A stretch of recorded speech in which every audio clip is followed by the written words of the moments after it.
Hey everyone, it's Kelly French with Kelly French Real Estate. And today I wanted to do some training with you, which is pretty much all I've been talking about for the last few months. And that is the 100% bonus depreciation along with the short-term rental loophole.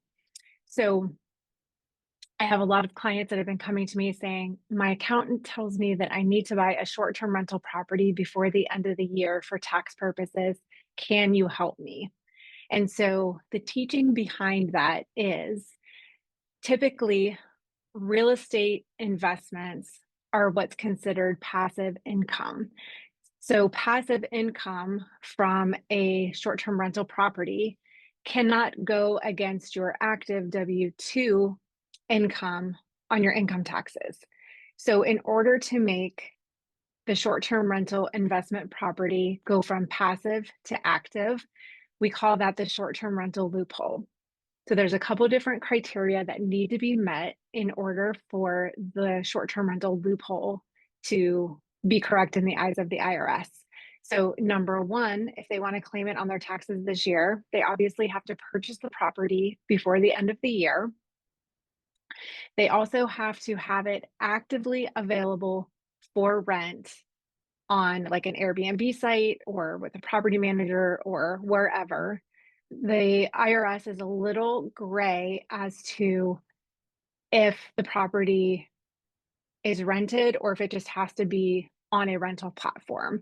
So what I've been coaching and advising my clients is that they get it on a short-term rental listing platform like Airbnb or VRBO, that they try to get at least one stay in before the end of the year. The other third criteria that must be met is that the owner has to have active participation in the property, meaning that they have to put in 100 hours of work more than anyone else in a specific area of that short-term rental property.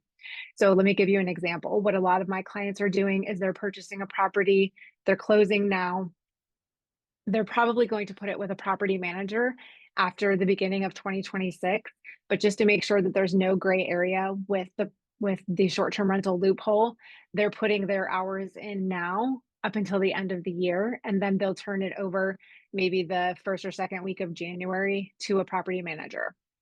So then that is considered the short-term rental loophole, and they have met all of those requirements. Now, when Trump passed the big, beautiful bill earlier this year, he brought back what's called 100% bonus depreciation. So, in a normal depreciation schedule that we use on our single family homes, we depreciate our properties over 27 and a half years. So the 100% bonus depreciation actually just accelerates that depreciation on the properties.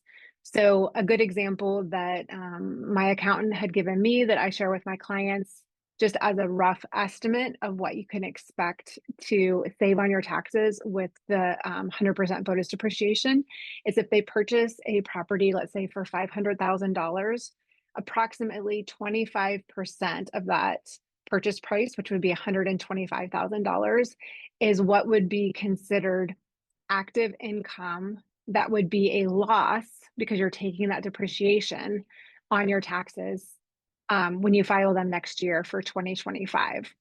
Now take into consideration that it does, you have to consider what tax bracket you're in. So if you're in, let's say, a 35% tax bracket, you're going to take 35% off of that 125. But what a lot of investors are seeing is that's a huge loss that they're able to show that's going to help them on their taxes next year. Now, in order to figure out what that exact number is, we're just guesstimating with 25% of the purchase price. Your clients are going to do what's called a cost segregation study. So there's a lot of companies in the Orlando area that do them. If you need some referrals, feel free to reach out to me.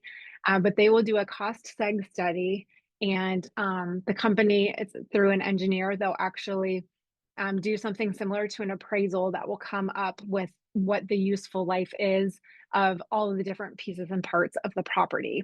And so then that number that they come up with is what their bonus depreciation will look like for this year. Now, The cost segregation study does not need to be done in 2025. It just needs to be done before you file your taxes next year.